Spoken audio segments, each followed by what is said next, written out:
class.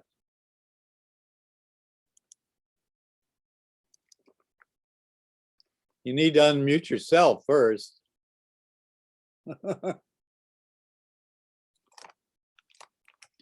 No, don't talk because we can't hear you.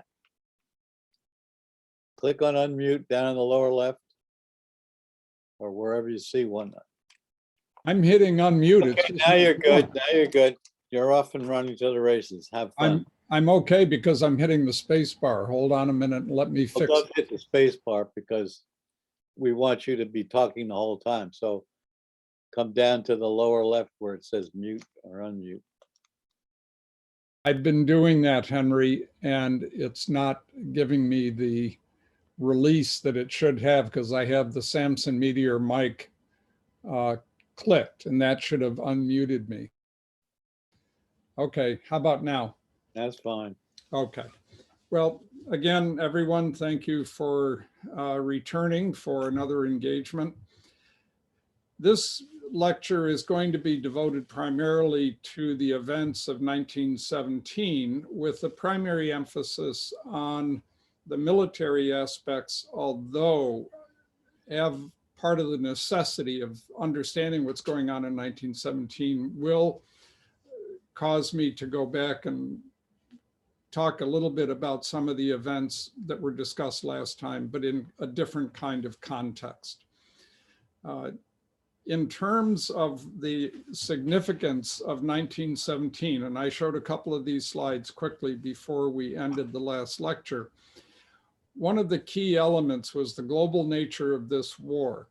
Unlike other wars, so many different countries were involved by declarations of war, even if they contributed little or nothing to the actual conflict, was again a transition of great significance. The world now was, in a sense, much smaller politically. And it didn't matter how big you were, but if you look here, Siam, for example, Liberia, Peru, Brazil, and so on, Ecuador were joining in the war against the Central Powers. And one of the things that makes this intriguing is what would be their motivation for doing it? What's the purpose in setting up that kind of dynamic? We're not going to explore that too deeply, but it's one of the elements that represents a real difference in this war compared to previous wars. Even those which were conducted, say, over the globe, for example, the 7 Years' War, what we know as the French and Indian War, things of that nature, were global in terms of where conflicts took place, as was true also with the Napoleonic period, but didn't involve all of the other countries in this global political arena. The other interesting part of this is that Turkey did not declare war on the US. It simply severed its relations. And we, for our turn, did not really declare war on Austria-Hungary, nor did we declare war on Turkey. The critical events here, obviously in small print, somewhat hard to outline. We're going to cover a lot of these, but we're going to spend a lot more time on certain details going forward. And I'm going to introduce some of the important technological and doctrinal changes that took place. I'll explain why in a little bit as we go forward, but I think it's essential to have this information in order to make sense, not only of what happens in 1917, but what happens in 1918, and how the changes in military technology and doctrine are a break from the past of sorts, although nothing is a complete break. There's usually an escalation of change. I showed this slide simply because the provinces of France are somewhat confusing to a lot of us. It's hard to recall that this portion of France was what was involved with the conflict most clearly and deliberately, and the rest of France was basically protected or preserved through the rest of this conflict. And we'll be talking about the conflicts in the Western Front that compass this area here primarily. Now, this particular slide is to demonstrate the front line as it basically existed at the beginning of 1917. Now, in this particular issue, this square here shows the primary effect of the Nivelle offensive, and up here what the British did later in the war, later in that year, in order first to try to support the Nivelle offensive, and then secondly, Haig's own particular prejudice towards what he wanted to accomplish. Nivelle has a lot of baggage attached to him as a result of the failure of his particular offensive in 1917. So the question really arises, how did a man like this, who, according to many historians, demonstrated enormous incompetence, rise to command? And this is an important element because it represents how transitions occurred during the war from a military aspect, but were tied up very, very closely with the political elements. In the last lectures, I had talked about the transformations that took place in the French, British, Italian, German, Austro-Hungarian governments, as well as the Russian government, on which I spent a good deal of time last. So how does a guy like Nivelle, who basically was an unknown before the war started, come to be where he was?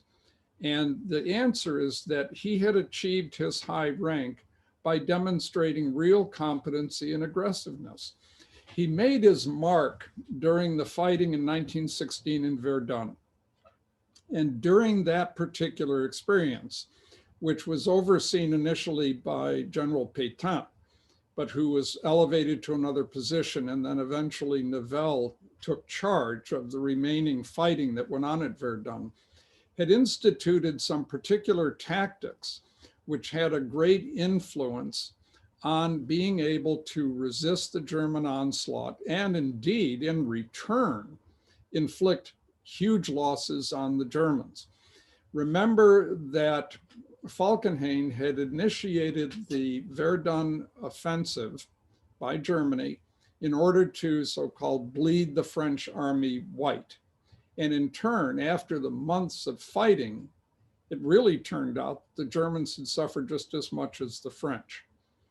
So who was responsible for that? Why did that happen?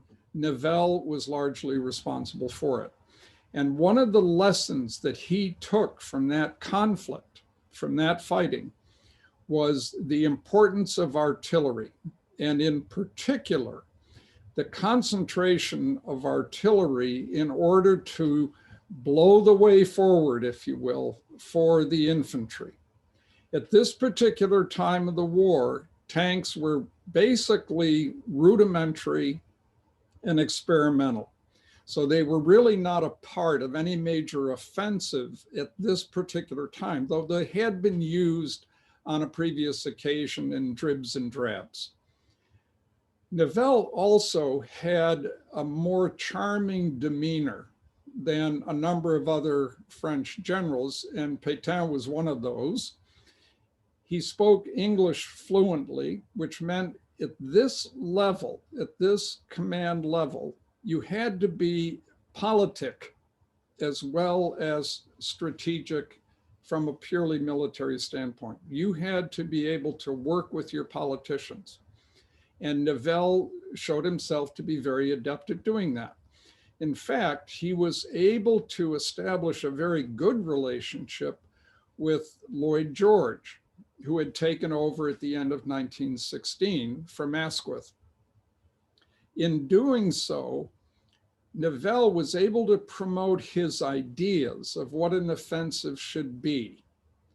The lessons they had learned from primarily 1915, but more concretely from 1916, Nivelle felt he could incorporate into the oncoming offensive that he was hoping to conduct in 1917. And in one of the previous lectures, I talked at length about the Chantilly Conference in December of 1916 in order to set the strategic goals and organization and coordination for this year. Nivelle needed months in order to do the planning. This wasn't something that was going to come off quickly. And although fighting was nearly continuous, no major offensives were carried out until Nivelle could put in place his particular plan and devote the resources necessary to conduct this offensive that he felt was going to work. Now, what was that basically? The front line that was being looked at had this bulge in it. And it appeared with this bulge that this was a prime place where attacking in the north and from the south would draw the reserves that normally would protect this part of the bulge back into these areas and weaken this line. This line shows the difference between where the British were primarily and where the French were primarily. Up here is where the Belgians were, and up here was just bad territory. That's why that's highlighted. But the key area was that once you could get through and draw those reserves, then the attack through the center would also be supported and break the front. Now, how is this to be conducted? And I show these next few slides not for us to be able to read them, that isn't the point, but to show the level of sophistication that was created during this conflict, and in particularly reached a very high level of efficiency and proficiency in 1917. Nivelle, as I said, had focused on the value of artillery. The feeling was that you needed massive amounts of artillery to break through the defenses that were occurring. Remember, in the last lecture, I talked a little bit about siege warfare and how you had to break the walls down. Here, the concentration was on breaking up the wire and destroying trenches, forcing the defenders to be underground and holding their heads down, destroying machine gun emplacements and things of that nature. And then, with very, very careful coordination, advance the infantry across no man's land with a curtain of fire laid down in front of them as they advanced. And this curtain of fire had specific targets, not individual targets, but actually distances from their firing line. And these lines would be struck for a period of a couple minutes, and then they would move forward another 100 yards or so, strike for a couple of minutes, and so on and so forth. And this would be conducted throughout the depth of the offensive with certain phase lines where you would stop for concentrated fire in order to allow any stragglers to sort of catch up. This kind of activity required every single artillery piece to be given specific information, not only on what its target was to be, because different caliber guns had different capabilities and therefore had different targets, if you will. Light artillery might be used to break wire. Heavy artillery might be used against dugouts and things of that nature where you needed deeper penetration. Everything from the number of shells fired per minute by battery, and with careful timing of moving the advancing fire, what's called a creeping barrage forward, had to be disseminated to every single artillery piece, every single commander of that gun, not just of the battery, in order to coordinate the action and move them forward. Now, that took an enormous amount of planning, but there's another hook to the whole thing. When you bring up guns, especially in World War I, you had to try to determine whether that particular gun could hit the target it was aiming at. And in order to determine that, there was a concept called registration. A gun would fire a shell and it would land in a particular spot that they had calculated based on a variety of different conditions and parameters. And they would judge whether that was an accurate shot or not. Now let's take an example. You want to hit a tree that you can see out in front of you. So you fire a shell having calculated where you think that tree is in terms of where the shell will hit, and you find that you're short. So you recalculate, reposition the gun, fire another shell, and maybe this one goes over the tree. And now you try to work the difference and walk it back a little bit and fire another shell. And now you can hit the tree. You say, okay, now we're registered.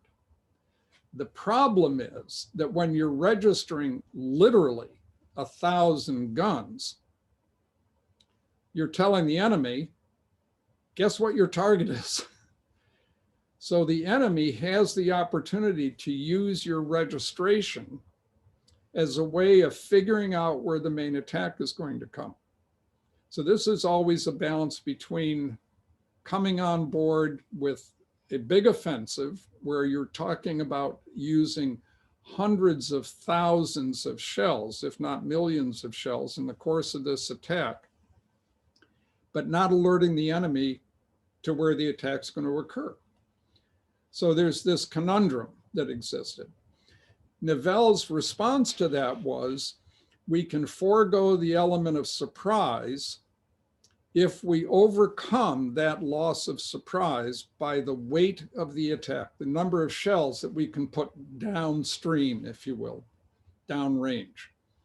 So this is part of that example. And remember, every single gun was in this concept of having to be able to hit its target properly.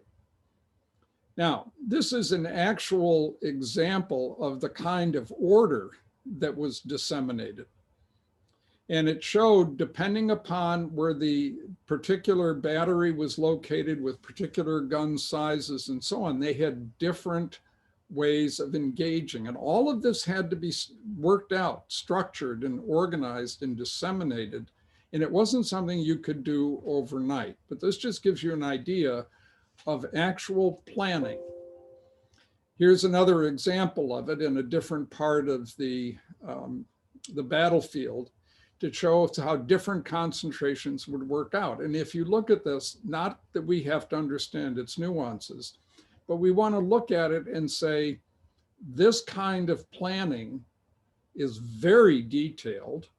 You have to know where the enemy defenses are. You have to know where you want to concentrate. You have to work out your initial barrage characteristics for such a period of time, and it might be a matter of days, to try to destroy these front lines, and then shift from this to a creeping barrage moving forward. So again, keep in mind the complexity. This had never been looked at before, and no history prior to World War I had this degree of detail even been understood, because it wasn't terribly long before World War I that what we call indirect fire, where the gun firing the shot can't see where the shot is landing. That has to be told back to the battery by an observer who's looking for what's called the fall of shot. Because artillery weapons back before were direct fire. You could see your target and you shot at it and you'd make your own adjustment. This kind of attack had never been understood to exist before. That is this kind of coordination. 1916 had started it. The Battle of the Somme, for example, the battle in Verdun had involved complex artillery work, but Nivelle was bringing this to a new pinnacle. But unfortunately, by giving away the element of surprise, he ended up with a real problem. The Germans figured out from all of this activity, not just the stockpiling of munitions and gathering of nearly 1 million troops and literally several thousand artillery pieces, where the attack was coming. But they also looked at this and said, we don't have any strategically important territory we're holding right now, and it's making us vulnerable. So what do? Well, what they did is they withdrew from this front line and they drew back to a different, shorter line on good defensive ground, which they had been preparing. And they conducted this retreat, if you want to call it that. Advance to the rear is another famous phrase that's been used. In order to shorten their line, increase their capability of mobilizing reserves, and particularly interrupt the ability of all of those preparations which Nivelle had put in place in order to batter this original front line. Now it's all rendered moot. There's nothing to batter, they're gone. So what happens with Nivelle's offensive at this point?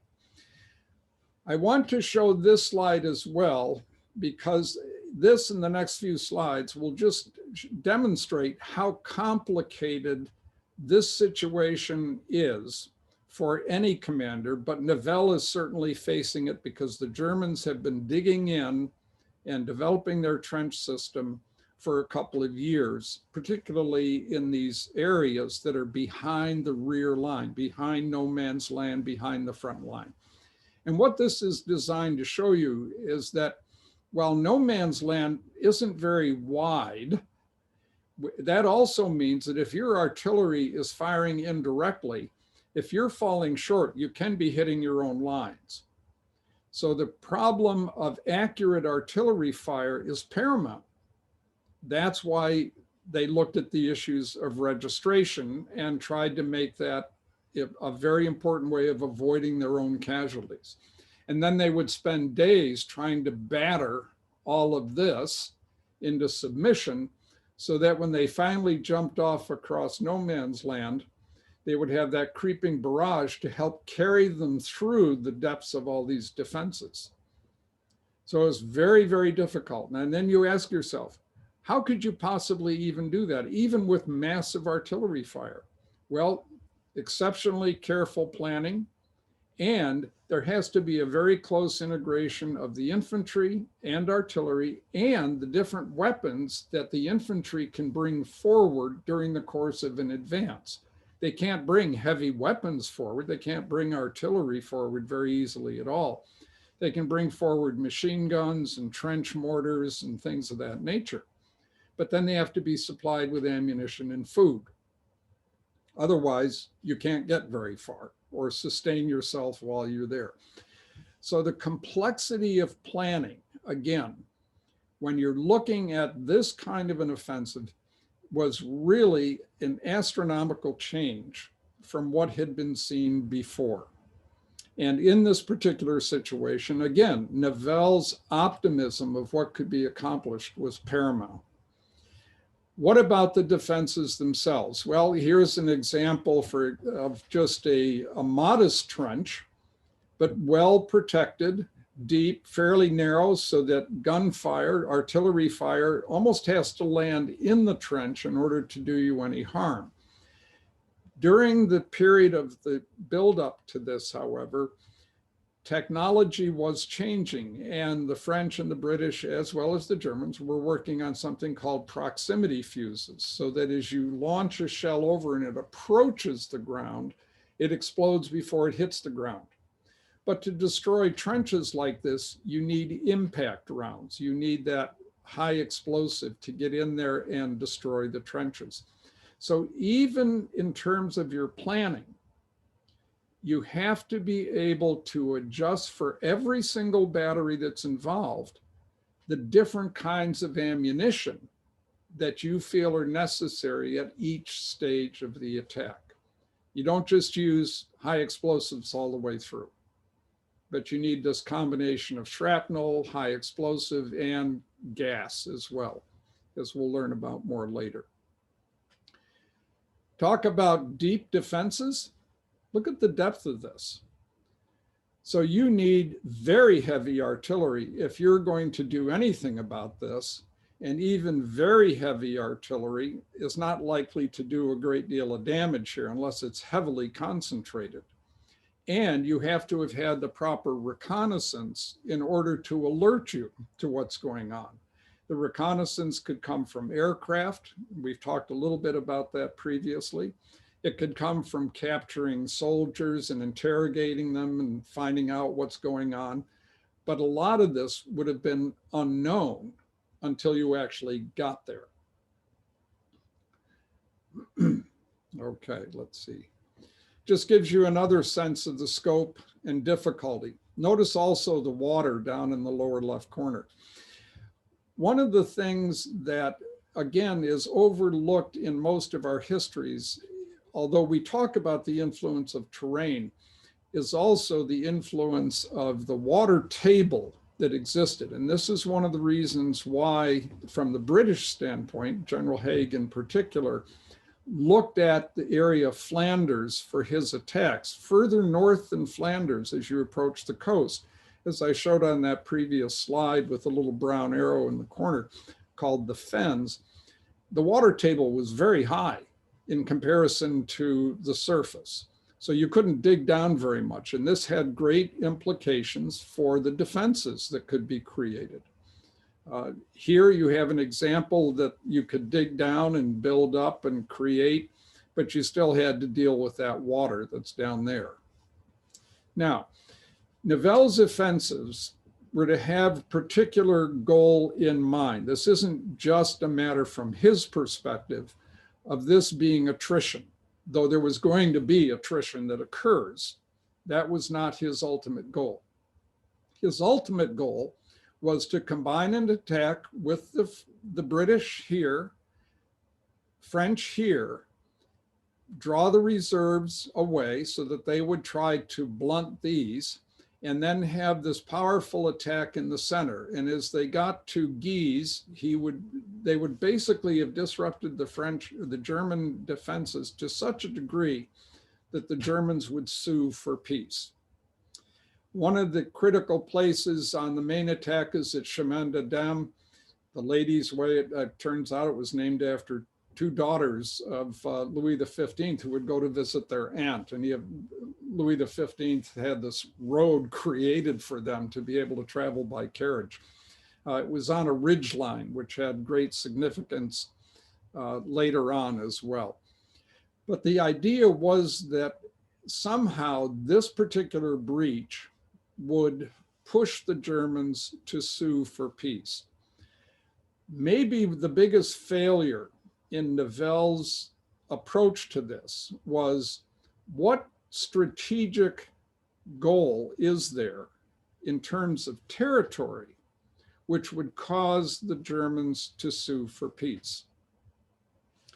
That question was never really directly answered. But because Nivelle was French, he wanted, and this I think is fairly clear from the histories, he wanted the French to have a predominant role in driving the Germans out of France, and felt that if he was successful in driving them out of France, French troops freeing French territory, somewhat similar to World War II and de Gaulle and so on, but that this would somehow show the Germans that the war could not be won, that they would seek peace, and then the French could, in effect, be in the driver's seat in determining the proper response to the German initiative for armistice, which meant getting Alsace-Lorraine back, clearing all of French territory, and so on. So what basically happens? Well, the British are to attack in the north. And they're going to start actually before the main attack in the center. The idea, as I said, is to draw reserves up there away from the center where the main attack is going to go in.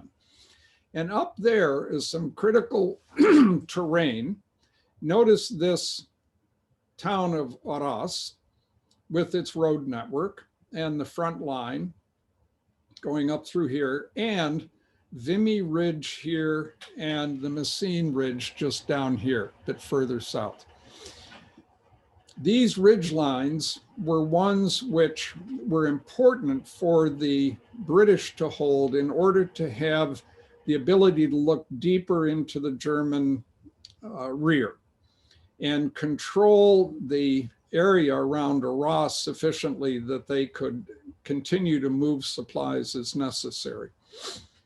So the British, under Haig, in cooperation, actually Haig kind of being forced into this cooperation with Nivelle, launches his attack in April. They have a massive bombardment in which this is to start, and then they launch their attack. Unfortunately, they don't make a great deal of progress. And the reasons for that are multiple, but a good part of the reason was that the massive artillery bombardment so chewed up terrain that it made it difficult for anyone to really advance very far. The terrain was really pretty terrible. Now, in this particular attack, and it's just a little bit more colorful slide to look here, the gain in terrain, if you look down here at the legend, is not very great. And indeed, the Germans had, again, recognized the threat, and they did not have to move much in the way of reserves from the expected site where Nivelle was going to attack back up here to stall the British. But the British had been committed to do this.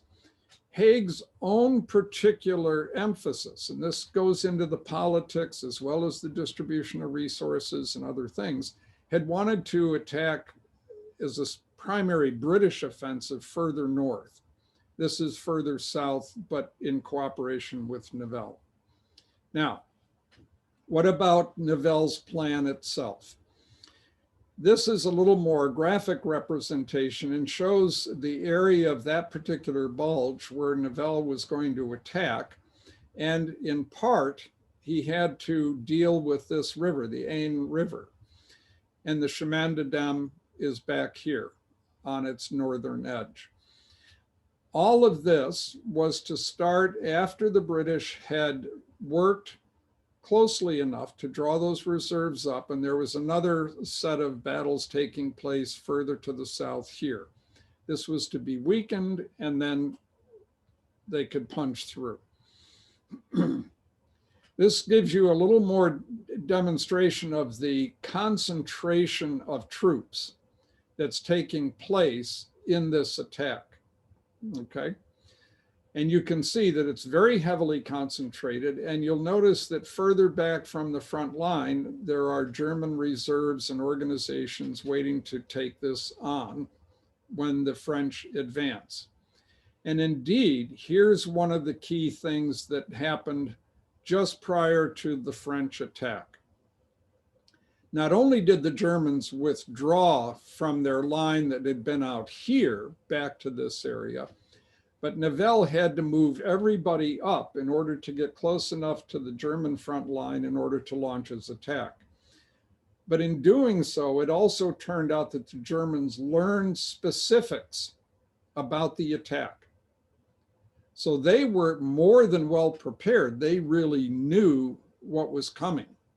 And therefore, they could take certain actions like denuding the front line where the primary bombardment would last, to reduce the number of casualties they would take. They could afford to give up those front trenches because, as you saw on one of the other slides, the depth of their trench network was considerable. So they could afford to let all that shell fire land somewhere and not do any particular harm. The second part was that by having their reserves close by, whatever penetrations the French made could be resisted quickly. And this permitted them to act appropriately when the time came. Now, just prior to this attack, there was enough concern on the part of the French government to have a meeting with Nivelle and review the possibilities of success. And in that conference, which took place actually after the British had already started their attack, their supportive attack around Arras, they actually confronted Nivelle and said, listen, we don't think this is going to work. And Nivelle now is kind of saying, well, what do you want me to do? You want me to not attack? You want me to postpone the attack for months or shift the attack to another location? That's just not possible. It'll take months to move all the equipment and men, ammunition, everything to a new part of the front to attack. So here's the choice. You can fire me and put somebody else in charge, or you let me go ahead, because I still think we have concentrated enough resources to be able to be successful. And then here's the other part. If we don't attack, we've just hung the British out, and we've cooperated and arranged with the Italians and the Russians to attack at the similar time frame. So are you going to tell Italy, the Italian leaders and the Russian leaders, no, we decided we're not going to attack. We're not going to take the risk. Well, if you think of it in those particular terms, I think it's easy to understand that Nivelle really had to go ahead from his own perspective. I either do this or you fire me, because the options are awful. So he does go ahead. They extracted from him, the governments, both British and French, had extracted a promise from him that if the attack was not successful, that he would call it off. And then that would let Haig undertake his particular offensive operation in Flanders. However, like most things, once this starts, with all of the planning and everything that goes into it, it's very hard to just stop. And then the question is, when do you stop? If you stop after 2 days, then basically you've told the Italians and the Russians, we're out of the game here for a while. So you can begin to see that the decision process involved is not a straightforward and simple one. The attack goes in and it accomplishes very little. In fact, one general who was sort of protesting Nivelle's plan said, we will be lucky to do more than accomplish taking a few trench lines, capturing a bunch of prisoners, and capturing some artillery. And indeed, he was very accurate in terms of what was actually accomplished from a geographic and military standpoint. But the fighting went on from April through into June. And in this particular case, as you see on this slide, 187,000 casualties for the French, 163 for the Germans. The Germans had lost troops, of course, under the attack from Haig, as did Haig. And the Germans are going to have cumulative losses in less in Italy, of course, where that was primarily Austria-Hungary, but also on the Eastern Front.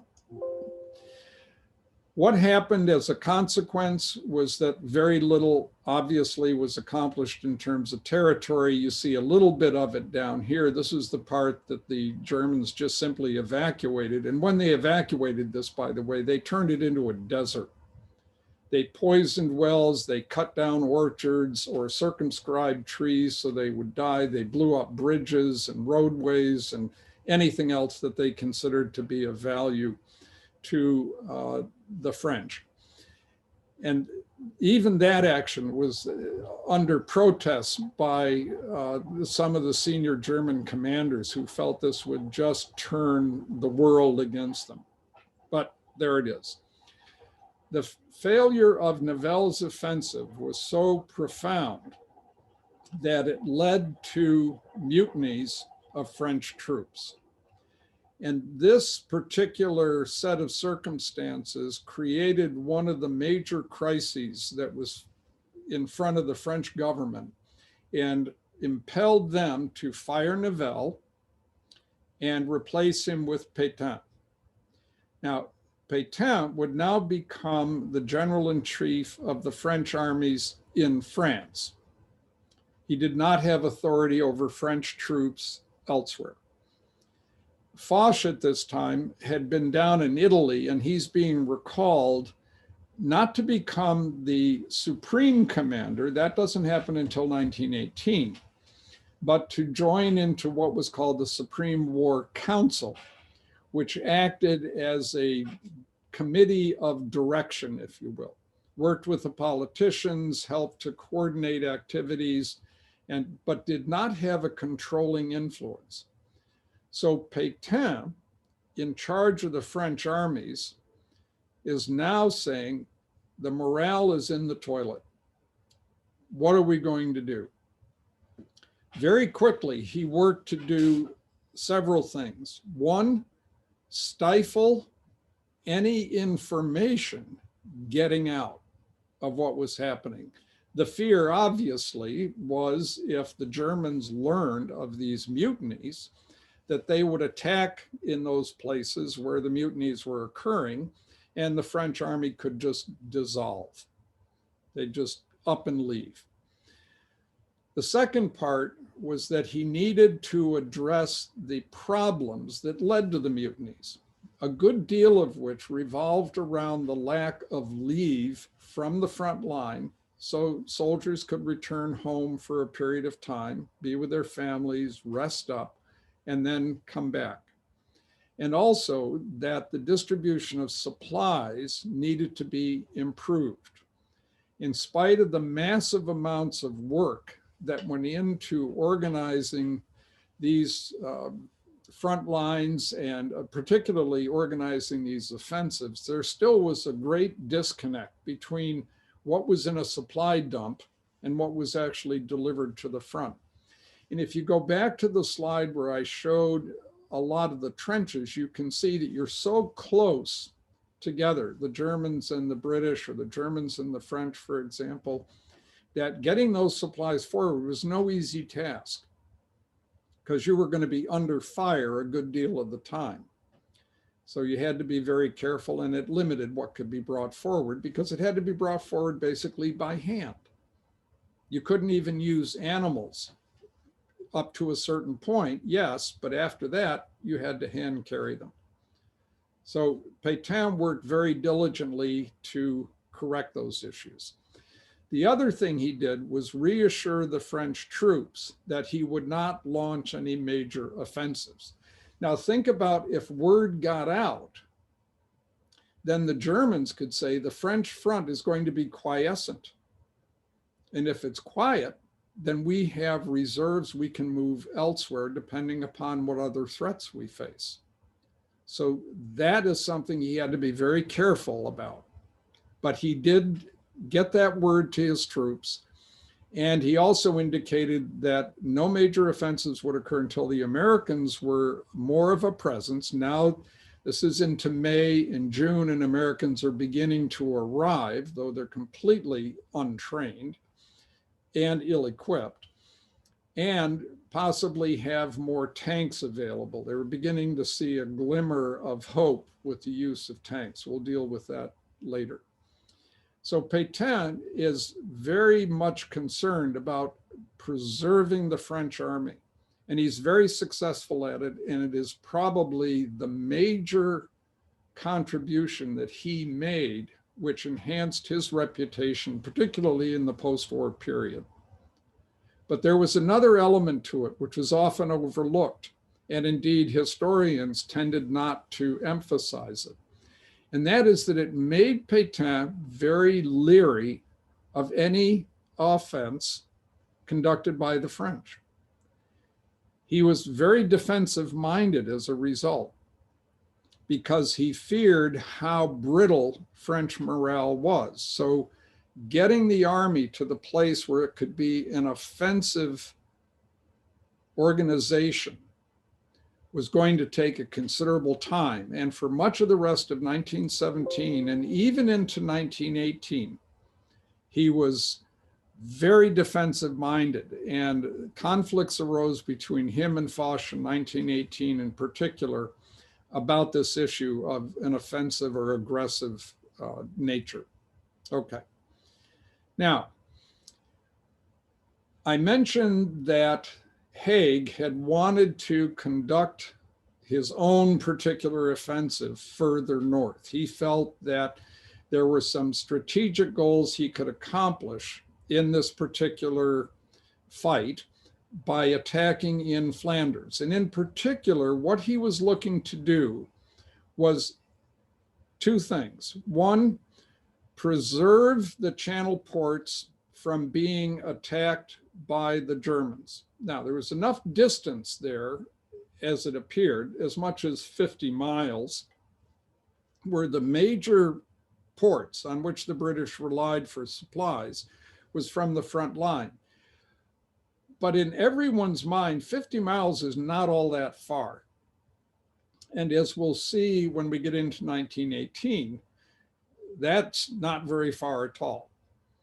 So Haig wanted to increase that cushion, and he felt that he could do it by attacking in Flanders. But there was a second option, and that is if he was successful in getting through the main German defenses in Flanders, he could turn north and they could capture some of the Channel ports that were being used by the Germans for launching submarines. So there was a particular strategic goal that he anticipated reaching. And in doing so, he selected the area around Ypres here as where he would launch this attack. And as part of this, he had to plan literally for months in advance. Remember that he had had to attack further south to support Nivelle. But now he wants to build his own offensive, and he has to do this again with getting supplies in place, making sure people are trained, getting all of the information disseminated properly at all levels. Now, one of the attacks was just to the south of Ypres, and it was designed to capture some high ground. The area was called Messines, and it was a high ground ridge that, if taken, would allow the British to look into the German rear. And in looking into the German rear, in a way, allow them eventually to interdict German activity in the rear, which would weaken the support for the front line. But the German defenses were extraordinary, deep, and complex. As I talked about in the last lecture, how do you deal with this? Because it's essentially siege warfare. So what he does is he reverts back to centuries old, almost millennial old techniques of siege warfare. One is a heavy concentration of artillery in order to break down the walls, in this case, blow up the barbed wire in the trenches and dugouts and so on, but also to undermine it, quite literally, by digging vast tunnels underneath the German defenses on the ridgeline. And they put together a large number of these, but it takes months to do it. So again, when we think about reading the histories of this particular area, this particular time frame, it's easy for us to forget how much time had to be devoted in order to make this happen. This isn't something where you can suddenly say, screw it, we're going to go off and do something else. It just is too disruptive to all the planning that's required. The other thing to remember is that most transport that's occurring even behind the lines, though it depends on railways considerably, is still horse-drawn. There are vehicles that are used, trucks and things of that sort, but the vast majority of pulling of supplies is done by horses. Now, what is involved in digging these tunnels? This is just sort of a graphic that gives you an idea and shows that you had to be an extraordinarily confident person if you were going to get down into these tunnels and start digging away. Part of what would happen is that the Germans would discover, either through aerial reconnaissance and looking where the dirt is being dumped, or through other means, such as listening to the sound of the digging through the ground itself, and would begin to create what are called counter mines. They would begin to dig on their side. And their intention was to come through, get close to where you were digging, plant some explosives, and blow it up and kill you and destroy your mine. That was one way in which it could happen. The other way it would happen is more by accident. You're digging, they're digging, you breach the common wall, and now you're face to face with each other. And there were limited bloody fights that took place underground as everybody was trying to accomplish this particular goal. In general, though, the British were much more successful. And indeed, a vast number of their mines were never discovered by the Germans or effectively countered.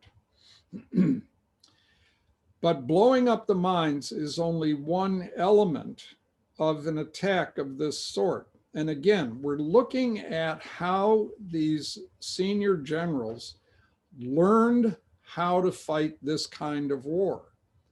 As I had said at the very beginning of these lectures, everyone had expected maneuver to be the essence of warfare. And now they were dealing with something very different that they had not trained for or prepared for. And that is siege warfare. So the planning that goes in not only took months, but it required an extraordinary degree of cooperation among the various elements that were going to be involved. And this coordination, unfortunately, depended on rudimentary communication systems, including using pigeons and runners, not just being able telephone wires, because most of those were cut during a counter bombardment. So people had to be exceptionally well trained to do this. Now, once you break the line, you have to take the terrain that you want. So you need to have positioned in a proper location, but also camouflage from enemy artillery fire that's going to come over in your direction in order to move into the breaches that are created by the mines blowing up. And here you get a good sense of Messines Ridge, the front line starting out, and then what happens as this area is moved into. In order to assist, you use not only the mines, but a heavy artillery bombardment. And again, distances not terribly great, but it's going to be a very, very complex and difficult terrain. I show this picture because on this previous slide, you'll see the blue arrow location of Blauparkbeek down here behind the line. All right, this is subjected to intense artillery fire during the course of this offensive. This is what it looked like beforehand. This is what it looked like afterward. And you can just see that if you tried to walk across this, you're certainly not going very fast. And if you translate this terrain into the area where there's active defenders and they're shooting at you, it's going to be even harder. And you can see that it would be almost impossible to bring any heavy equipment through this area at all. Indeed, this attack petered out, and then rains came. This ground had been chewed up by massive artillery bombardment, by the mines blowing up and the rest of it, and then it just started raining. The attacks continued, but you look at the casualties, these casualty figures. Again, for very little gain, rather substantial losses. Now, for some reason, the British did not get into the same difficulties the French did with the loss of morale, but at the same time, it was not a very pleasant thing at all. Now, those attacks basically accomplished very little in terms of any strategic goal at all. There was a lot of loss of life, and that in itself had a particular strategic effect because manpower reserves among the countries was beginning to diminish. But I'll cover this next section somewhat quickly, and then we'll take a break. And that is something that has in history been touted as one of the most important changes that occurred in World War I, and that was the use of massed tanks in an attack on terrain purposely selected so the tanks could be the most efficient they could be, and with a limited artillery bombardment of the enemy defenses in order to prevent the terrain from getting chewed up too badly that would make it nearly impossible for tanks to arrive. The Germans had been aware of tanks before. There had been limited attacks before that some historians said sort of let the cat out of the bag. And that may have been the case. But to look at this particular massed attack outside of Cambrai, the important part to remember, again, is to look at this legend down here. The advance really didn't go very far. In addition, nearly half the tanks in this short period of time of this attack either broke down or were destroyed in the course of this action. And fairly quickly, the Germans counterattacked, and partly from what's sometimes called a voluntary retreat on the part of the British, because they knew they couldn't hold the terrain, but also they're being pressed by German reserves, is they're basically forced back almost to their starting line. So this particular attack, massed tanks, I think there were 350 or more involved in this relatively short expanse of front line, accomplished something, but then lost it all. And you'd ask yourself in that situation, well, then how important is the tank? How does this affect our thinking going forward? This is just another example of what was expected. It was thought that they would begin to breach and drive further north and so on, but none of that happened. And as a result, the front lines began to stabilize again, but the British weren't entirely finished for the year. This just goes to show, though, at Cambrai, over a period of just 2 weeks, now there were 476 tanks, 378 combat, okay, shows killed, wounded, missing, 179 tanks destroyed or lost. Gives you an idea that tanks were not the miracle technology for this war.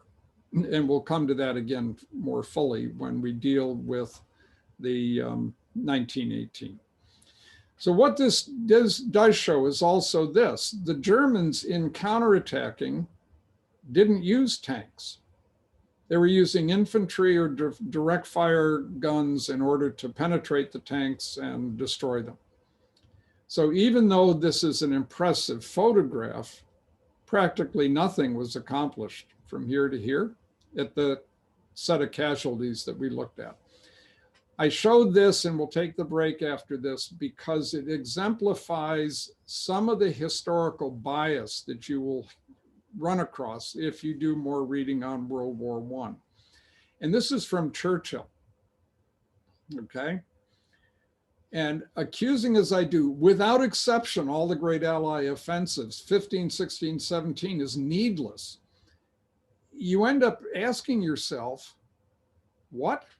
The tank wasn't developed until late 15 and was hardly available in numbers until 16 or 17. And even with a massed attack in 17, it accomplished nothing.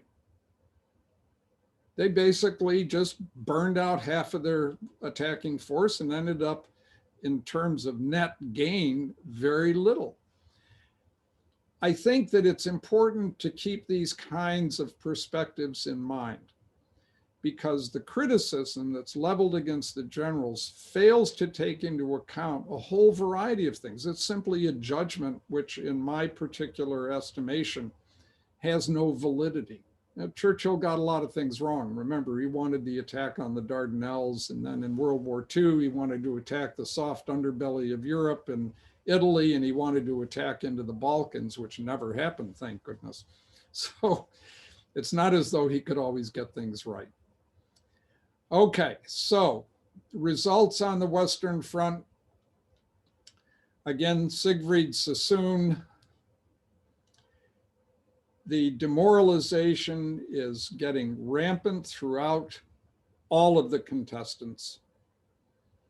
And there's a certain bitterness that remains even to this day as people look back on World War I. What I hope this last hour has shown, and I'll deal with it a little more in the next hour, is that innovation was front and center. There were attempts to integrate past experiences, successes, failures, to develop a new system for conducting the war. These were not unintelligent people who gave no thought to what was going on. There was a certain level of harshness to it, absolutely. The persistence in the face of what was diminishing returns at increasingly high casualties, failure to call off these offensives soon enough. But as I even mentioned in the Nivelle offensive, if he had stopped after 2 days, yes, the French would have taken many fewer casualties. So would the Germans. And had that happened, we have to project what, as a German commander, especially a commander-in-chief, would do with that time. Okay, so let's take a break. Let's meet in five minutes. Quarter past. No, the break's 10 minutes, so Okay, quarter past, we'll come back. all right. And if anyone has questions, comments, suggestions, I'd be happy to sit here and deal with them.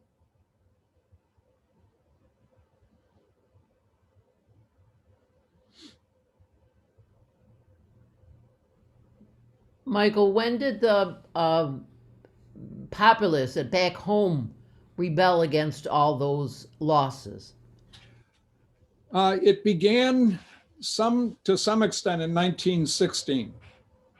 It was a combination of shortages at home, plus the lack of any particular gains, which for the general population was always seen as territory. I talked a little bit about this during our last lecture.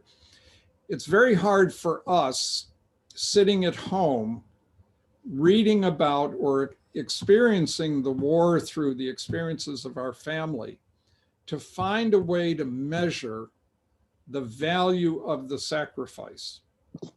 It's very hard to find a concrete measure. So often we look at territory gained or lost as a sign of our victory or defeat. In this particular situation, since territory was not changing hands to any great degree at all, it brought to the fore the terrible consequences of this kind of fighting, the massive casualties that were involved. And therefore, people found increasing resentment to what was going on, because their perception was, you generals don't know what you're doing. And remember that towards the end of 1916 and into early 1917, as it applies primarily to Russia, there was such dissent increasing at the highest political circles that leaders were being replaced for this very purpose. So for the French, 1917 was this pivotal time in which yet another general had accomplished nothing at the cost of enormous casualties. And now even the soldiers were disheartened to the degree that they were going to refuse. It wasn't everybody who refused by any means, but a fair number were going to refuse to fight, at least to attack. They might defend themselves, but they weren't about to start launching themselves over the top anymore. They just didn't want any part of it. As we'll talk about in the Eastern Front, which we'll come to in some of the other fronts, the disruption of morale also stemmed from the propaganda that was being disseminated widely. Remember that last time I talked a great deal about ideology and nationalism. And when you have little territory to look at as a gain, and indeed parts of your country are still occupied by an enemy, as the casualties become front and center, so in a way does ideology, that the distrust of government and its ability to function begins to heighten the natural tensions that exist between a population and its government. But in this case, the ideology, promoted in good measure by the communist or socialist cells that existed throughout Europe, not just in Russia by any stretch, they were basically agitating against the conduct of the war. They had more or less success in different areas. They were the least successful in Britain, for example. But as we will see, they had a fair amount of success in Italy. So here, again, the idea is that people are just seeing no way out. And we talked at length about the political issues as well. Heavy sacrifice, how could the politicians just say, let's go back to where we started in 1914? Yet at the same time, they're saying you can't do anything to make this work. Where do we go? And I referred back to the Yeats poem of "The Center Cannot Hold." And indeed, the center is beginning to fall apart big time. I hope that answers the question without being too verbose. Thank you. Well, who decided on the trenches, to go into the trenches? Was that just? It was just a natural consequence of learning rather painfully that if you were not undercover, you were likely to get killed. So very quickly, despite the maneuvering that took place in what's called the Battle of the Frontiers in 1914 until you reached the Channel, those places you needed a static, stable base from which to create reserves that could be moved in a maneuvering fashion around the enemy flank. So you dug in because digging in kept you from getting killed and could stabilize the front.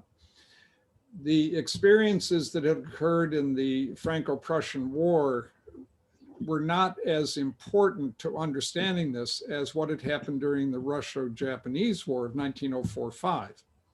And there had been military observers from just about every country watching what was happening, quite literally for some of them there at the time, to understand what was going on and adapt their army's doctrine to understand that.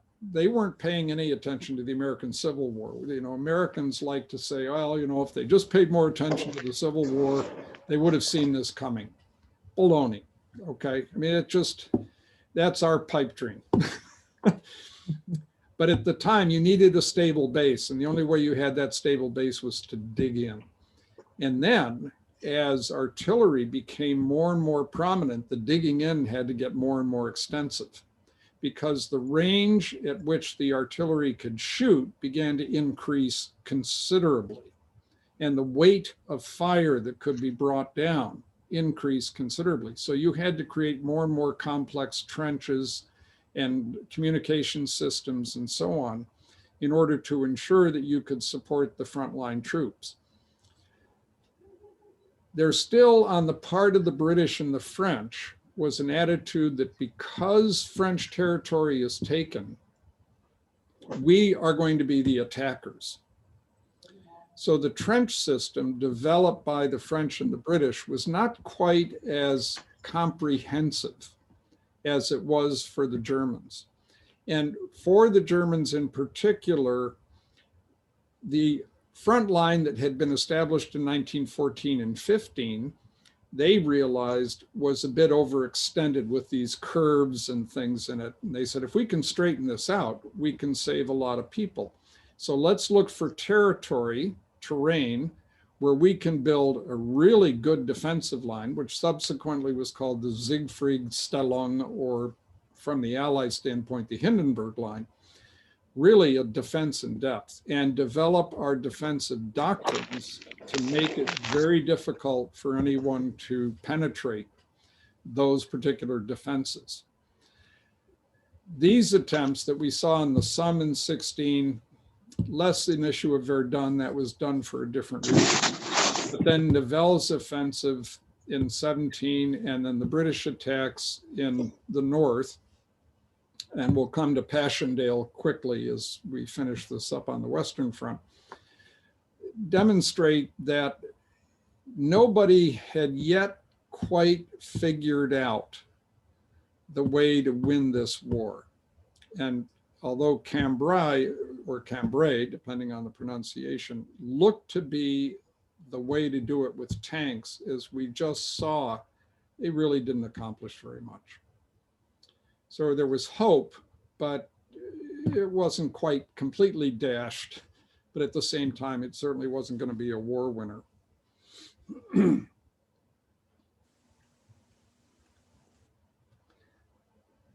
What else?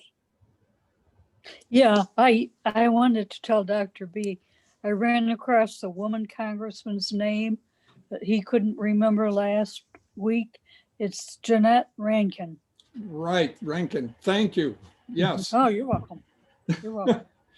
I She's a actually saw, relative of mine. Really? I Really? actually saw her statue in the State House in Helena, Montana, Ah, okay. which if you're ever out in Montana, the State House is gorgeous. It's really beautiful. And you can just walk in and wander around. At least you could back when I was there. Colorado has a beautiful state house too. I've heard that. Yeah. That's neat. It's really pretty extraordinary when you think about when they were built and what the Mm. country was like at that particular time. It's rather shocking.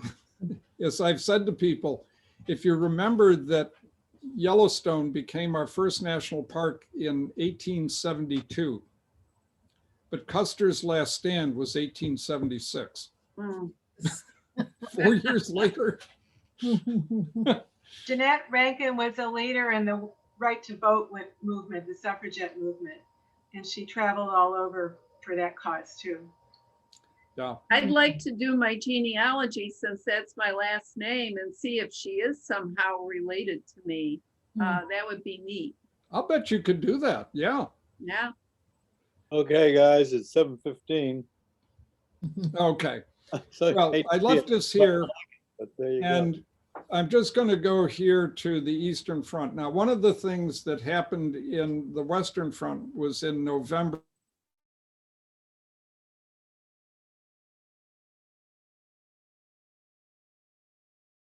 Mute yourself. You got to unmute yourself. Can't hear you. All right, there you go. How's that? Okay, Henry. So the point I want to make is that in November, the British attacked again in that same front area. And you've heard the word Passchendaele. That's the name of a town that was on the top of a ridge line, which the British hoped to take. And they used often Canadians and Australians and New Zealanders in order to accomplish this. The mud was so horrible and the rains were the worst they'd seen in 30 years, turned it into a quagmire. And although the Canadians were able to take Passchendaele at the cost of enormous casualties, again, the strategic accomplishment was essentially nil. And ultimately, in 1918, they actually lost that terrain back to the Germans. Now, I spent a great deal of time in the last lecture talking about what happened with Russia, and I'm going to kind of go through this a little more quickly, obviously, than try to be redundant. But I want to point out a couple of things that are particularly important, not just for what happens in 1917 with the collapse of Russia, but in particular, some of the transformations that came across as a result of the fighting and directly impacted the conduct of the war itself at an operational and tactical level in 1918. The Russians had agreed at the Chantilly Conference in 1916 to participate in an offensive, but with the Tsar abdicating in February, old calendar, and a new government being installed, there was a great deal of chaos. And it was also very clear during the course of that transition that Russia was struggling to stay in the war, even without the change in government.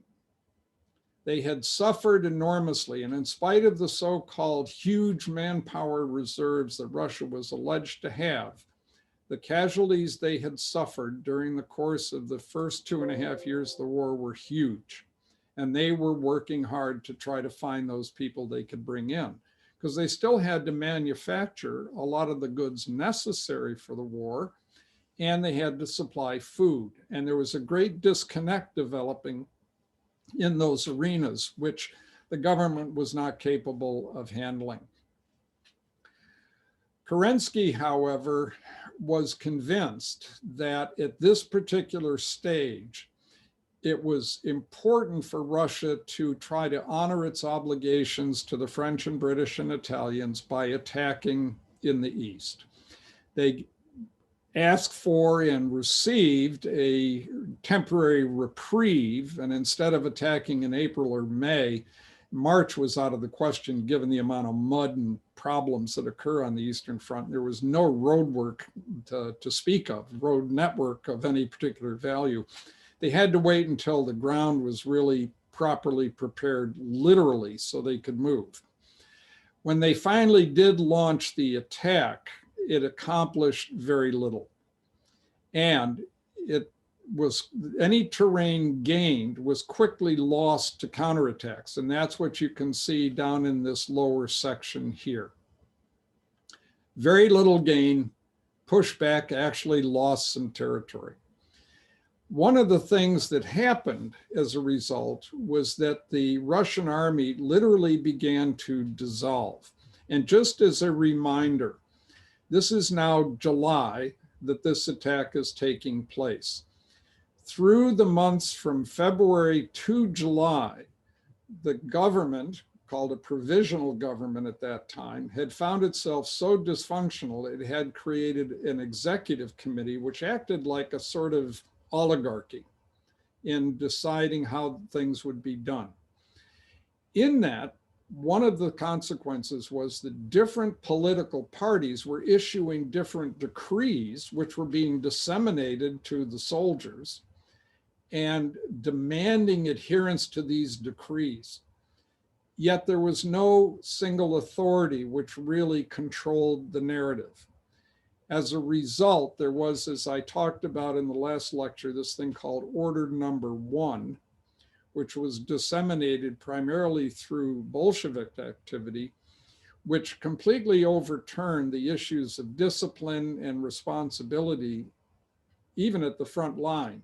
It was intended primarily for use in the capital at Petrograd, St. Petersburg, and Order Number 2 was sent in order to try to undo the effects of Order Number 1, trying to say, no, it doesn't apply to the front line, it only applies to Petrograd.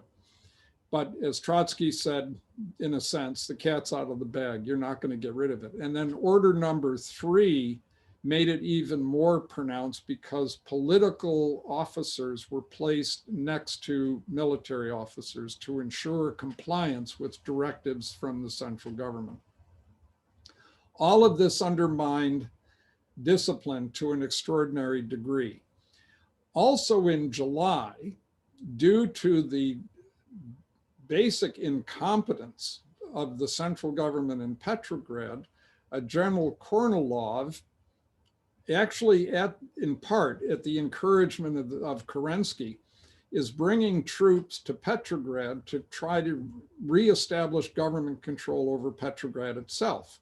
It's as though the government's functioning, but they have no control over the city, okay, of what's going on in the city.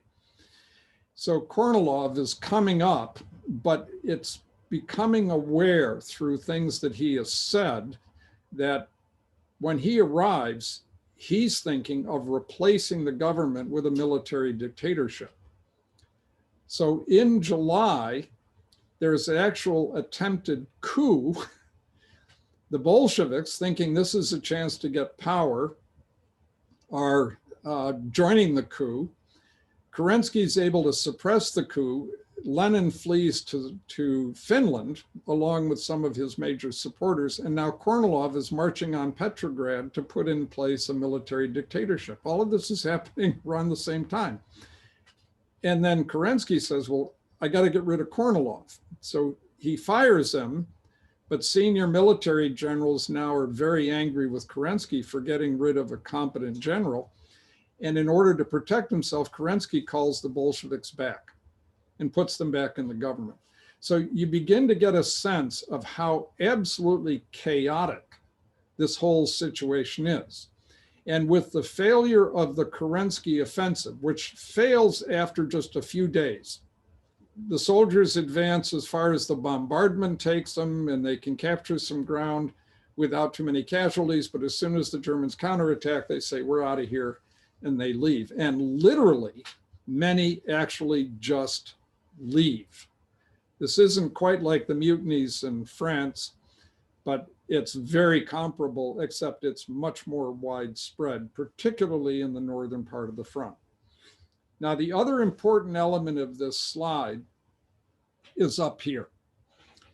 And I'm going to spend a couple of moments just talking about this. This is at Riga. What happens up here serves in time as a model for what's going to happen in 1918. What is going on? There's this port of Riga, and it's occupied by Russian forces. German forces are here, and they decide that they want to capture this particular port area. There's a colonel named Bruckmüller who is brought out of retirement when the war starts. He was a colonel, he was retired. They bring him in, and he knew a lot about artillery, so they find jobs for him. And eventually he ends up in charge of the artillery, which was to be used to attack Riga. Now, here's a guy who had no sterling reputation, any reason anybody would think that he had any particular brilliance. But he was truly brilliant when it came to artillery. And he designed a whole different system of using artillery in order to defeat the Russian defenses. And I'm going to spend just a minute explaining that. Instead of these prolonged bombardments that had been the norm up to this particular time, Bruckmüller thinks, you know, if we use what's called a hurricane bombardment, instead of a slow, methodical bombardment over days, instead, we're going to concentrate the fire over a few hours. Now, what does that mean in terms of an artillery piece? It means that your gunners are going to load and fire as rapidly as they can, pretty much, for a period of several hours, rather than exhaust themselves by firing more slowly over a period of days. That's one of the first things that he does. You're going to put intense fire down very quickly on the defenders. The second thing he did was he used an enormous amount of gas to attack the enemy's artillery batteries. The idea there was, instead of destroying things, he would neutralize them. He didn't have to destroy them as long as they were neutralized. Then the infantry could go forward, and with their defenders' artillery suppressed, when their machine guns suppressed, and so on and so forth, they could breach the front line more easily. They'd cut their own way through the wire if they needed to. And they could get into the deeper defenses before the defenders could respond from the shock, if you will, of this intense bombardment. Bruckmiller's success here was so pronounced that he was called west. And in 1918 had a great deal to do with what the Germans accomplished there. Now, this is just a close-up of the Kerensky offensive. And you can see from, in terms of the accomplishments, they're very limited, okay? You see this blue line, and then very quickly they're pushed all the way back. Now, I showed something like this before in terms of how the Russian Revolution took place. I'm not going to leave this slide up here for a bit, but I do want to emphasize one of the following things. Bands of deserters and marauders loot villages. So when these guys decide they're going home, all right, it's not like they're organized and they go get on a bunch of trains and they're taken to train depots and at their villages and go off. No, they're actually just walking home. And they're going to get food where they can. They're going to get shelter where they can. And they're certainly not going to be nice about it. So this creates a great deal of distress and difficulty in Russia itself as they begin to just leave and decide that they've had enough of this. Now, we talked a bit about the issues related to what Russia lost as a result of this conflict. And I showed this slide before, I show it again now, just to show the losses that occurred, the amount of resources that have been literally and figuratively eaten up in this conflict, and how it undermined Russia's ability to continue the war. They just couldn't cope with it. And the territory that they ended up losing in the Treaty of Brest-Litovsk is demonstrated in part by this slide. The idea was that the Ukraine would become an autonomous district, but protected by Germany and Austria-Hungary, and would supply food to Germany and Austria-Hungary along with minerals. And this would be kept from what we'll call the ethnic Russia. Later on, of course, this particular loss would be reclaimed during the course of the Civil War and subsequently. Russia now has left the war. At the end of the year, in November, if you will, the Bolsheviks finally take power. And in December, as I talked about last time, they get an armistice with Germany and Austria-Hungary, and then they have the treaty, which is signed in 1918. But they've actually given up an enormous amount of territory. They've given up a great amount of coal production, and they've lost a fair number of population as well. The Germans now recognize that they have the possibility of weakening. They can't eliminate all their troops on the Eastern Front, but they can weaken it substantially and bring those troops to the West, where they hope to gather greater forces, which will give them the opportunity in 1918 to lead attacks there. And we'll talk about that when we come in the next lecture. Now, what about the Italian front? Well, the Italians had been struggling, if you will. I talked about the Isonzo front, and this is the area here that we're talking about. The Isonzo front, and they'd fought 9 or 10 battles up to this point. In 1917, they indeed fought the 10th battle, and then subsequently the 11th battle of the Isonzo. And that's because there was little of strategic importance for them in the rest of this alpine area that you see. And this blue line is just to show the original boundary of Italy, and how here there had been conflicts, and here there had been conflicts. The rest of this basically static. There just was no particular way to fight in this region. So the Italians, again, were being drawn into the fight in cooperation with France and Britain for 1917. And they were to attack again on the Isonzo. Their hope was that they could breach the line and eventually come down into Istria and take Trieste. And maybe if that was blocked, still advance further north and separate the Austrian armies and maybe force the Austrians to retreat even further. So there were issues that they looked at with particular strategic goals, but again, their capacity to achieve those was going to be very limited and depended in great deal on their success on the Isonzo front. This gives you an idea of the terrain, just rather graphically, but you can see why fighting in this area is really a mess. And over here, at least, it's not as bad looking. So again, it's fairly straightforward to see why things happened where they did. Now, in 1916, the Austrians had attacked in Asiago, and they had made some gains, but again, they had really been stopped in part, not just because of Italian defense, but because the terrain was just so miserable. It was hard to bring up supplies. It was hard to keep your troops in good shape up there. And then when you think about winter coming down and what it's like to be in the Alps in winter, it certainly isn't a fun place to be. Now, this kind of shows where most of the fighting took place and some of the gains and losses that took place before Caporetto occurs.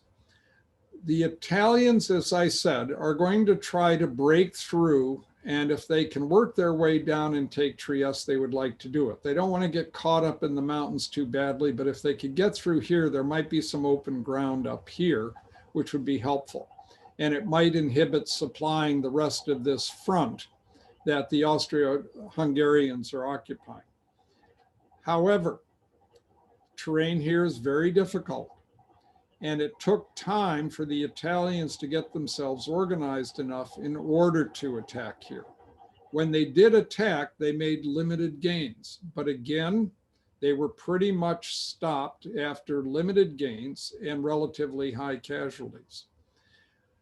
At the same time as the Austrians were working to resist these attacks, they were also talking to the Germans, and because of the collapsing situation on the Eastern Front, had proposed to the Germans that German divisions could replace some of the Austrian divisions on the Eastern Front against the Russians, and those troops could be moved to here, to the Italian front, and either strengthen it or launch an offensive. The Germans made a different suggestion. Recognizing the different capabilities between the Austro-Hungarian army and the German army, said, we will send German troops down to the Italian front so we can directly assist you in this attack against Italy. And hence, you have the issue of Caporetto. Now, the Italian gains, as I point out, through now 11 battles are very limited. And they have this front line that's fairly long, but again, with extraordinarily difficult terrain all through this segment. So the Italians basically have as an experience that while the Austrians did attack here in Asiago in 16, and they made some gains, but they couldn't really hold on very well, so it didn't result in very much. The Italians never really attacked late in the season. You know, the Austro-Hungarians never attacked late in the season. They would tend to say, let's just kind of hold on where we are. We got other issues to deal with. Only this time, with the support of the Germans, and to some degree, I hesitate to use the word, but I think it's appropriate, the idiocy of Cadorna, who was the Italian general in charge of Italian forces, not recognizing what was happening on the front. The Germans and Italians and Germans and Austrians attack the town of Caporetto is the name given to this, but the offensive was obviously much more extensive. What happened is the Central Powers broke through the Italian line rather quickly, and in doing so, opened into rather open terrain. This just shows where Caporetto is and how this territory, with a few passes, once you're past this area, you're in good ground to keep advancing. You don't have the tough terrain to get to. The other part that happened as they broke through was the Italian army began to dissolve.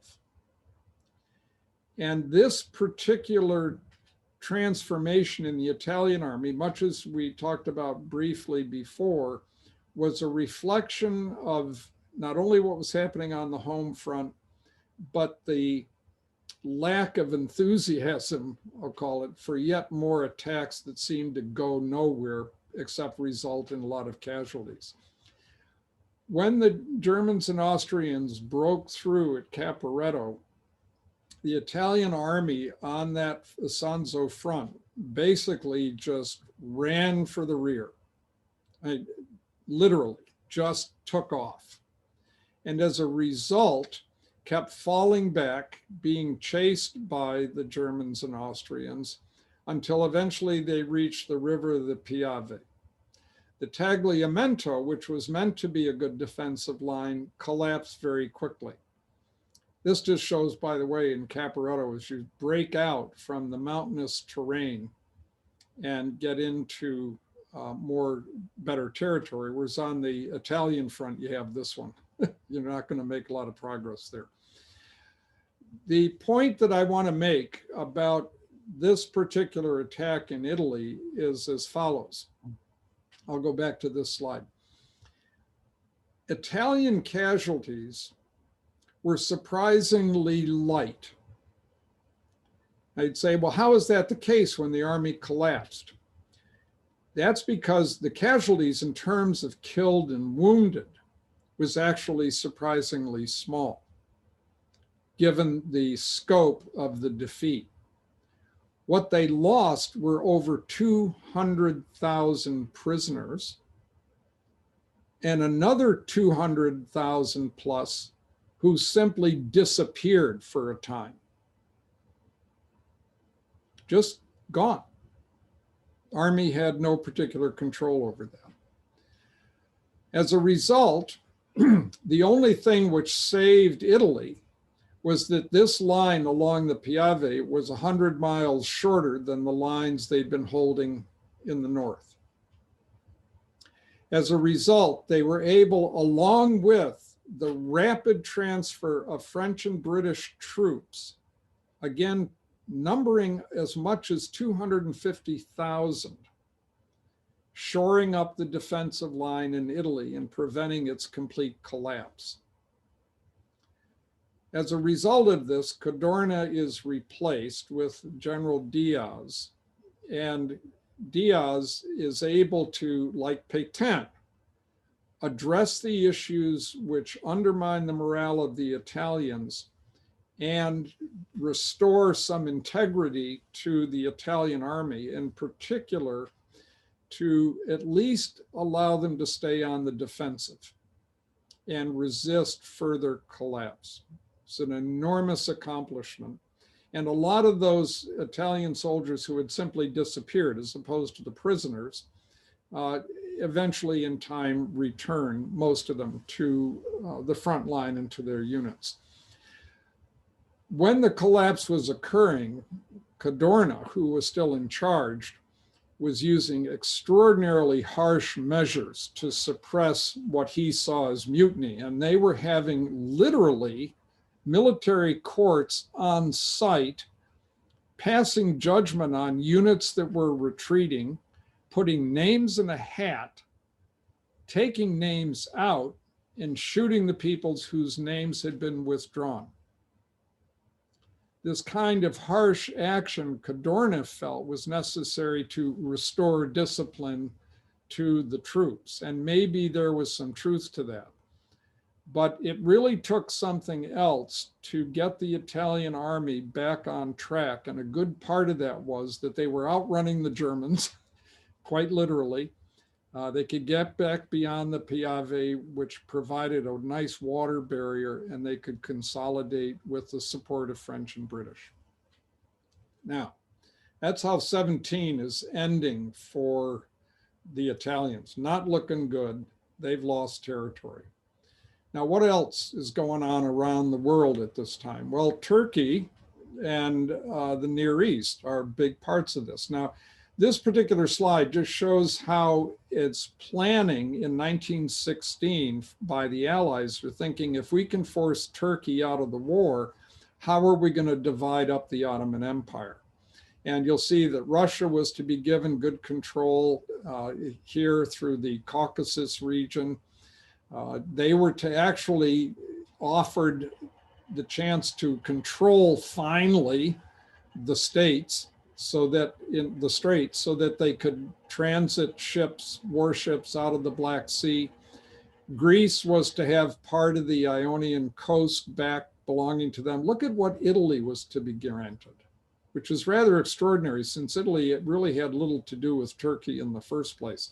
They were mostly interested in the Balkans. France would get Syria, parts of Jordan, Lebanon, and so on. There'd be a place put aside for the Jews at that time, and the British would, of course, try to control Mesopotamia, the Arabian Peninsula, Egypt, the Suez, and so on. So what is to be accomplished? Well, during 1917, there now is a revolt as the Arab tribes, remember, they're not Turks, and they don't want to be called Turks. That to them is an insult.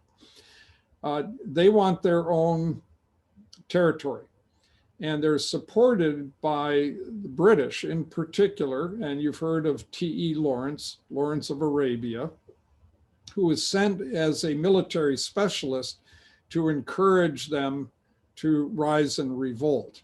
And their revolt takes place in this territory called the Hejaz. And it particularly encompasses Mecca and Medina, two critically important Islamic cities. And it allows them to disrupt this long railway line, which was used to supply these cities by using hit and run raids. But this in itself was not going to be sufficient. There had to be an aggressive action on the part of the British, who were controlling Egypt and the Suez. And in order to do this, the first set of attacks have to cross the Sinai, which is basically a desert. So you need water, you need transportation to bring supplies up. The initial attacks had some success at Gaza and Beersheba, but basically were stalled. And this was disappointing to the British government, so they replaced the leader who was there with General Allenby. In addition, in Mesopotamia, which we'll see in a moment, had been a site of soreness for the British because at a city called Kut in Mesopotamia, a British force had been surrounded and forced to surrender in 1915. And in 1916, the British were also trying to redevelop enough resources in Mesopotamia to move north, retake Kut, and eventually move on and take Baghdad.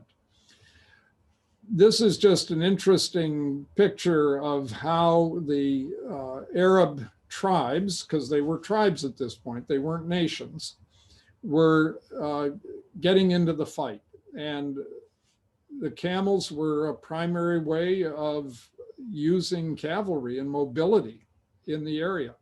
Horses tended to need a lot more water and needed a lot more forage than the camels did. This was a very effective way of raiding. And you could raid in and out of these territories, capturing small areas, blowing up trains, catching small garrisons and destroying them. But ultimately, the only way this was going to be won in this region was for conventional attacks. And in that regard, Allenby, who was brought from France to Egypt to take over the management, developed an infrastructure to support an ongoing offensive. And his directive from the British government was basically, you've got to take Jerusalem by Christmas. It's sort of an arbitrary date, but it makes sense in its own way. As a result, with very careful planning on his part, he is able not only to create the infrastructure that he needs to be successful, but he's able to launch a series of attacks against the Turks and eventually drive them back. And in driving them back, he actually is able to take Jerusalem on December 9th of 1917, before the goal was demanded of him by the British government. And this slide just shows how some of the attacks went. Again, the details aren't important here. It was a very well-run offensive. He was very able to deceive the Turks as the main point of attacks and distract them so that they weren't where they needed to be when he did attack. And he was able to force them well back, so that by the time 1917 ends in this region of the Near East and part of the Middle East, the British have been quite successful. Now, this just shows what had happened in the 16-17 timeframe. And I just point out that here's Kut and then here's Baghdad. And as the British are moving north, remember as well that the Russians were fighting the Turks in the Caucasus. So off the screen up here at the top is a Russian contingent. They haven't collapsed yet at this point. This is early 17. And the Russians would very much like to gain control of this region in the north, particularly down around Baku, where there's a lot of oil and things of that nature that they could use eventually as resources. But with the collapse of the Russian government, they basically are stuck where they are. And that gave the British more free rein to advance further north than they might have otherwise. So again, one of these things where what's happening in a distant part of the front actually ends up having an effect on another part of the front.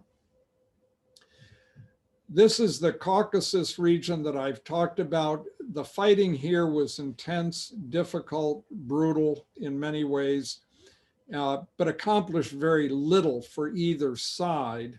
With the collapse of Russia, the Turks again could kind of control a lot of the area that otherwise they would have lost. But when Turkey loses the war, all of this again gets torn away from them. I show this slide because although 1915 is considered by many Armenians as the pinnacle year in which the massacres and genocide occurred, it was ongoing for a number of years. And this just, I can't help but throw it out here. Also, what happened is in this area here, where the Greeks had eventually taken control of these Ionian areas that were heavily Greek populated, but with the Turkish War of Independence that occurred afterward, and by the end of 1922, the Greeks were kicked out of here. There's a famous story, I think it's a Hemingway story, called On the Quay at Smyrna. The quay being, the piers that were used to try to get the Greeks to ships.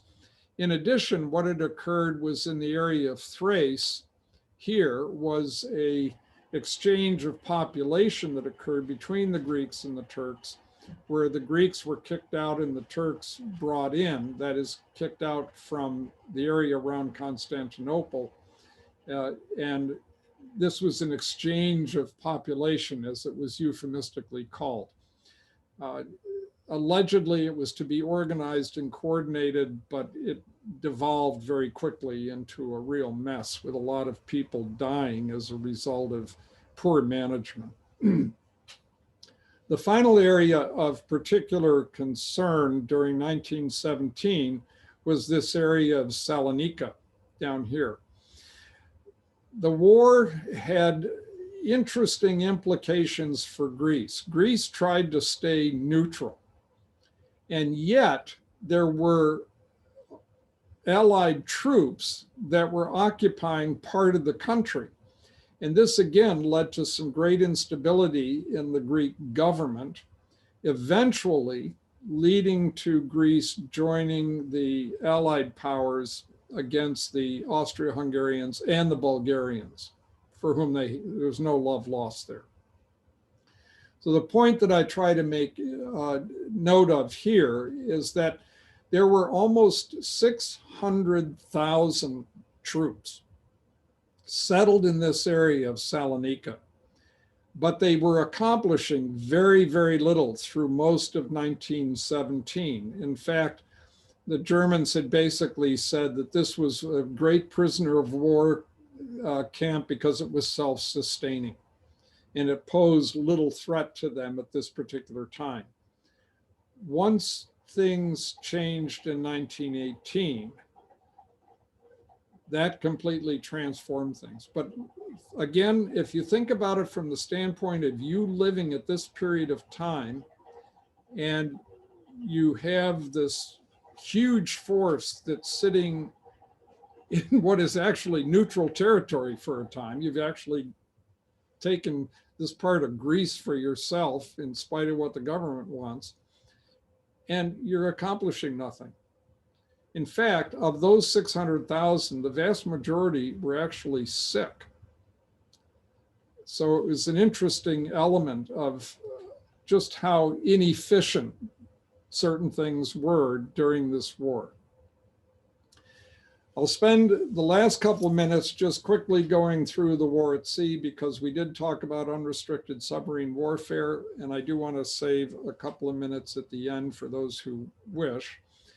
But I think what's important, and I addressed some of this in the previous lecture, is that shutting off England from support was the German blockade, if you will, by using submarines. And they were very successful in April of 1917 to such a point that the British government felt if they continued to suffer those kinds of losses as they did in April, by July, they could well be in a famine mode, if not getting close to starvation. And remember that prior to opening up unrestricted submarine warfare, the German Navy had said, in 6 months, we can starve England into submission. And it was only the institution of the convoy that the British were able to turn this around. This just gives you an idea of the vast number of ships getting sunk. I mean, it's just amazing when you think about it. Similarly, off the east coast of the United States, there were also some sinkings. What is notable, however, is that in 1942, when the United States is in the war, the Germans launched this Operation Drumbeat, sometimes called the Second Happy Time, because they sunk so many Allied ships along the East Coast. But here, the submarines do not have the range.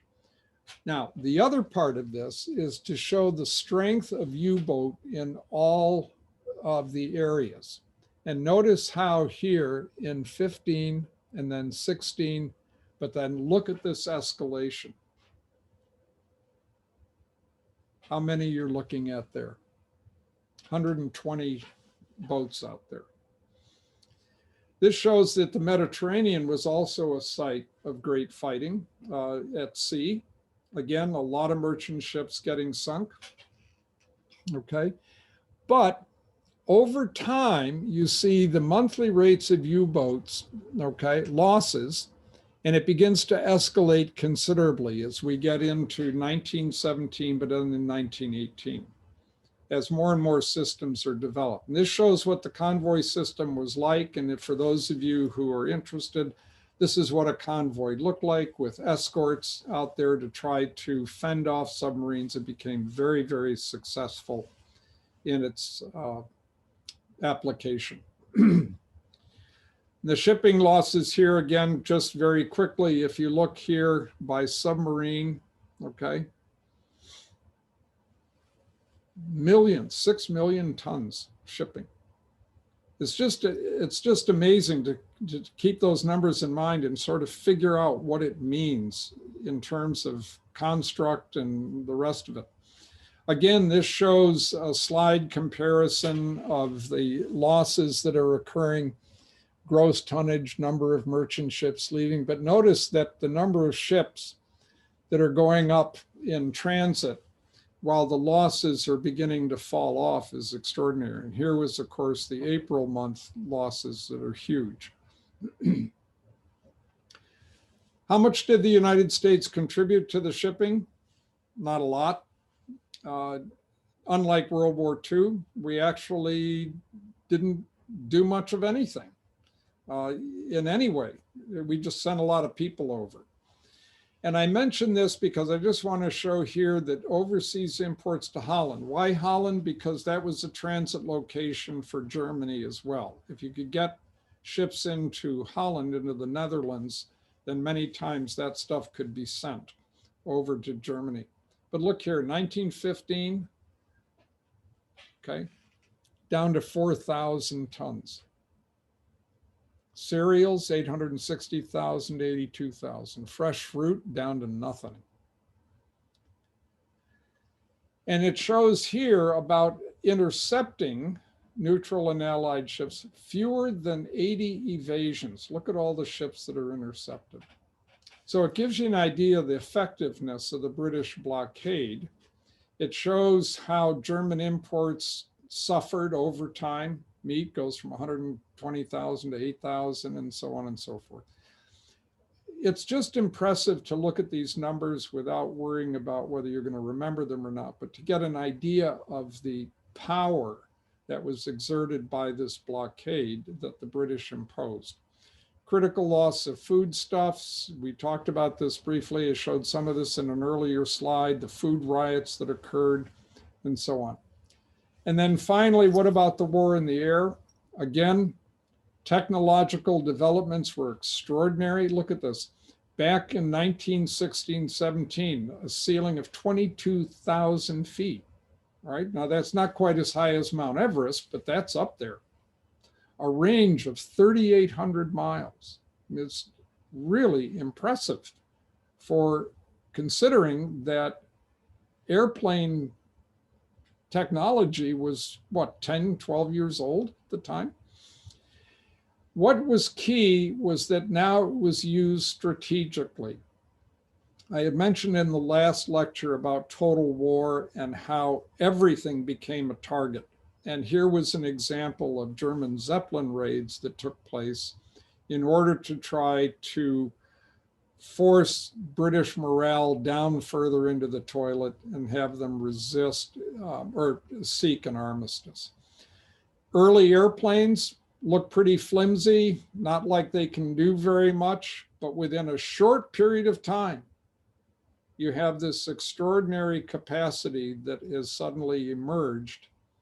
And these advanced aircraft can do a lot of different things, and different missions are created for all of them.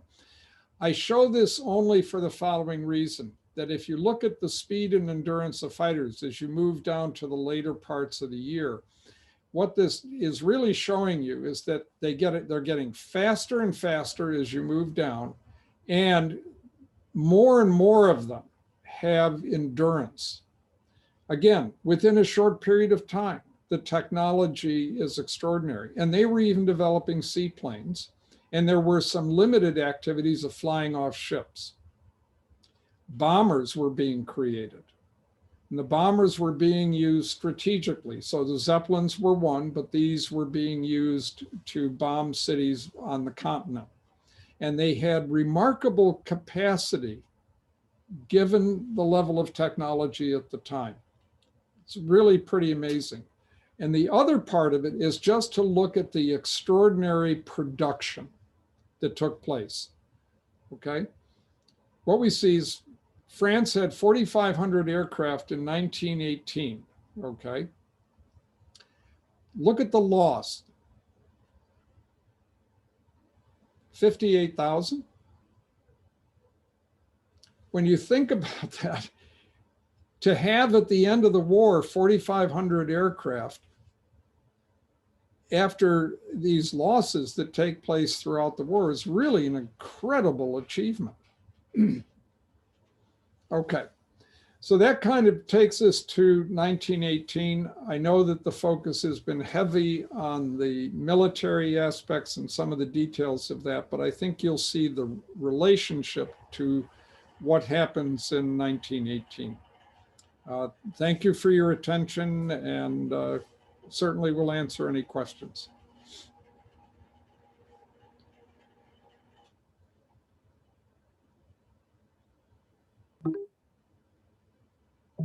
Anybody got any? Anybody got any questions? Speak up. You can unmute yourself, or we will be out of here and off to dinner. Looks like, Just a comment. It seems so futile. Well, in a way, that's a the- perfect response to how a lot of people felt on both sides of the conflict. And putting aside the concepts that we've talked about or I've talked about in the last now 3 lectures of goals and objectives with warfare, one of the key elements that is going to play out and will affect the rest of the 20th century into the 21st century is this issue of the transformation from realpolitik, territory, to ideology. And that transition from territory to ideology is what is going to be of critical importance as we move through the rest of the 20th century. So the futility in part underscores that territorial gains and losses don't compensate for the enormous cost of this war. In a sense, then, you look at it and say, well, then what is the war worth? What are all these sacrifices worth? Mhm. And in a sense, the answer is if our ideology becomes dominant, democracy, make the world safe for democracy, or make the world right for the proletariat revolution. That's the only reason why these sacrifices would be of value, because no matter what territory you gain or lose, it doesn't matter. It's really of no great significance. no, tell that to the Vietnamese veteran. How did people Okay. around the world find out what was happening? Was it cables primarily, or how did the news get transmitted? Well, there were reporters all over the place. And the governments themselves, through the issues of propaganda, also had to open up a little bit. They had to be a little bit more transparent, but they were very cautious, of course, in revealing too much. So just as an example, with the mutinies in 1917, they weren't about to tell anybody what was going on. They were going to suppress that. At the same time, they had to buttress support. And the only way you can do that is by not allowing a disconnect to appear between what you see on a daily basis and what you're being told. A good example is this. I'm told that there's plenty of food. Okay, I go to the grocery store and there isn't. Mhm. And I say, well, where's the food? You tell me it's all here.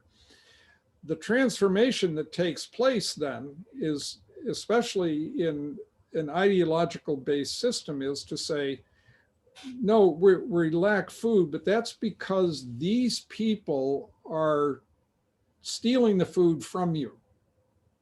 And they're not allowing it to be put there. They're over there eating all the food they want and letting you starve. So again, the influence of ideology in getting the word out colors how it's received on the other end. And newspapers were still very important at this particular time, and they had their own agendas. Big surprise, Yeah. like we haven't seen that before. Radio was on the rise, radio, great importance. Radio. I've heard it said that, you know, the rise of America was perhaps one of the most significant results, because, you know, in 1914, Britain owned the U.S. I mean, U.S. was built with British capital, and to a lesser extent, other European countries.